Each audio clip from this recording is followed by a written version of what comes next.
कुछ ना भी करे तो भी वो बैठे बैठे खा लेंगी, लेकिन 8वीं पीढ़ी का क्या होगा? तो कृपया इस समस्या का कोई उपाय बताइए। तुम्हारी समस्या को उपाय करने के लिए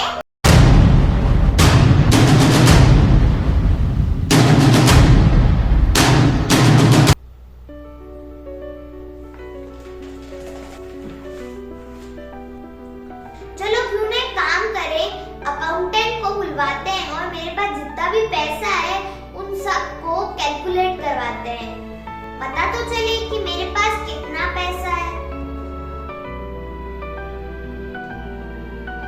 हेलो अकाउंटेंट साहब, जल्दी से मेरे कैबिन में आ जाइए एक बार, एक बार आपसे कुछ जरूरी काम है। नमस्ते सर, आपने मुझे बुलाया? हाँ, मैंने आपको बुलाया था, वो मुझे कुछ काम था। मैं आपको 7 दिनों का वक्त देता हूँ। इन 7 दिनों में आपको पता करना है कि मेरे पास कितने ऑफिस हैं, कितनी दौलत है, कितनी जमीनें हैं, कितने मकान हैं, मेरी कुल संपत्ति को कैलकुलेट कर आना है। ठीक है सर। नमस्ते सर जी, आपने मुझे बोला था ना आपकी संपत्ति के बारे में पता करने के लिए? हाँ बोला था, तो बताओ रिपोर्ट कहाँ है? सेठ जी, आप मेरी बात ध्यान से सुनो। आपके पास इतनी संपत्ति है कि आपके आने वाली 7 जनरेशन कोई काम ना भी करे ना तो भी आराम से बैठ के खा सकती है। आपकी 7 पीढ़ियां तो बिना किसी चिंता के आराम से जीवन निकाल सकती है। चलो अच्छा है कि 7 जनरेशन तो आराम से जी सकती है। अच्छा चलो, मैं आपको 15 दिन का समय देता हूँ। आप इन 15 दिनों में इन सबकी एक कागज पे अच्छे से डिटेल्स की एक रिपोर्ट लेकर आ जाना। ठीक है।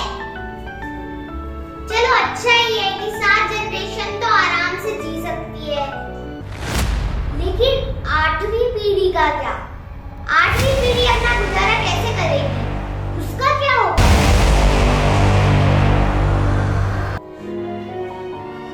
अरे दादाजी आ गए। दादाजी चलो ना अपन खेलते हैं। अरे नहीं बेटा, तुम जाके खेलो, मेरा भी मूड नहीं है। ठीक है। आइए, दादाजी को क्या हो गया? रोज तो हमारे साथ मजे से खेलते हैं, पता नहीं आज उनका मूड क्यों खराब है। चलो मैं तो खेलता हूँ।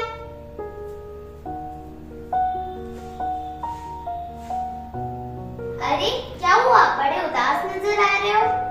अरे वो नहीं, कुछ नहीं। अगर इनको बता दिया कि 7 पीढ़ी तक का तो पैसा है मेरे पास, लेकिन 8वीं पीढ़ी का नहीं, तो ये भी हंसेंगी। इसलिए ये बात तो मेरे मन में ही रखनी होगी। कुछ नहीं, बस ऐसे ही। आज क्या बात है, मुझसे कोई बात भी नहीं कर रहे आप? नहीं, आज वो थोड़ा मूड नहीं है, मैं अकेले में थोड़ी देर रहना चाहता हूँ। ना चाहते हुए भी पता नहीं कुछ चिंता मुझे बार बार सता रही है कि हमारी 8वीं पीढ़ी का क्या होगा। किसी से बोल भी तो नहीं सकता, नहीं तो सब हंसेंगे। क्या करूँ, कहाँ मिलेगा मुझे इस प्रश्न का उत्तर? हे भगवान, आप ही मेरी मदद कीजिए। चलो अब मन भटकाने के लिए थोड़ा सा अखबार पढ़ लेता हूँ। ये अखबार में क्या है? हमारे शहर में कोई संत की कथा है, वहाँ जाना चाहिए, मन को शांति भी मिलेगी और हो सका तो मेरे प्रश्न का उत्तर भी मिल सकता है, और अगर मौका मिला तो संत से ही पूछ लूंगा।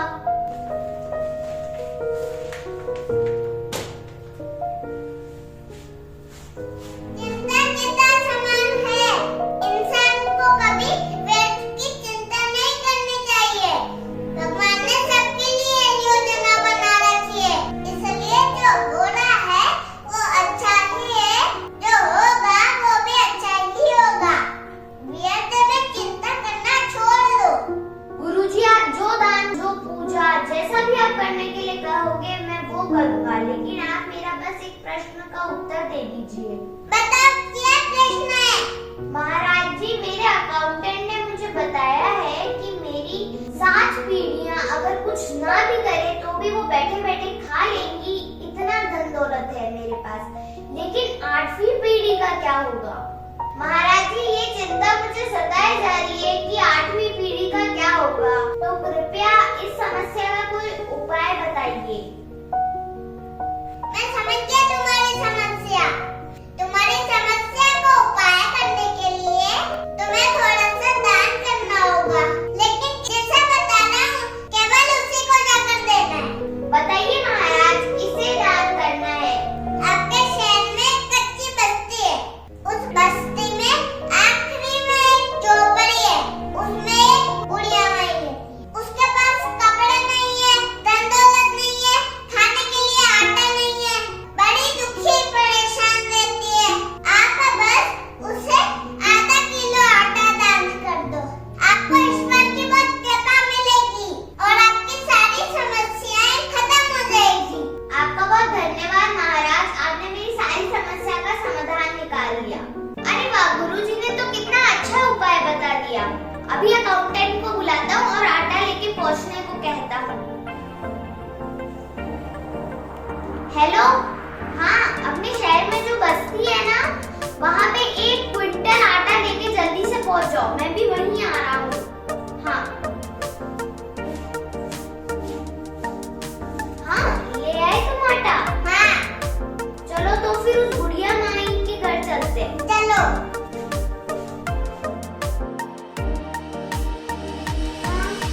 नमस्ते बेटा। माँ, आपको बहुत बहुत प्रणाम। माँ, मैं इसी शहर का एक सेठ हूँ। मैं बहुत बड़ा दानी हूँ। मुझे पता चला कि आपको अन्न की बहुत जरूरत है, तो मैं आपके लिए 1 क्विंटल आटा लेकर आया हूँ। कृपया आप उसे स्वीकार कीजिए। बेटा, क्या करूँगी आटा लेकर? आज का तो मेरा भोजन हो गया, मुझे नहीं चाहिए आटा। अरे माँ, कृपया करके ले लीजिए, आपके महीने भर का राशन हो जाएगा। और कोई भी कष्ट हो तो मुझे याद करना, मैं आपकी दूसरी और भी कोई समस्या होगी तो उसका भी समाधान कर दूंगा। बेटा, नहीं चाहिए मुझे। माँ, रख लीजिए। अच्छा चलो, 1 किलो ही रख लीजिए। मुझे नहीं चाहिए आपका कोई दान, लेकिन मुझे तो उन संत ने यही बताया था कि मुझे तो इन बूढ़ी माँ को आधा किलो आटा देना ही है, वही मेरी समस्या का हल हो सकता है। अच्छा, आधा किलो आटा रख लीजिए। अम्मा बस, अब हम मना नहीं करेंगी। आप आधा किलो आटा तो रख ही लीजिए, कम से कम आपके कल के खाने के लिए व्यवस्था हो जाएगी।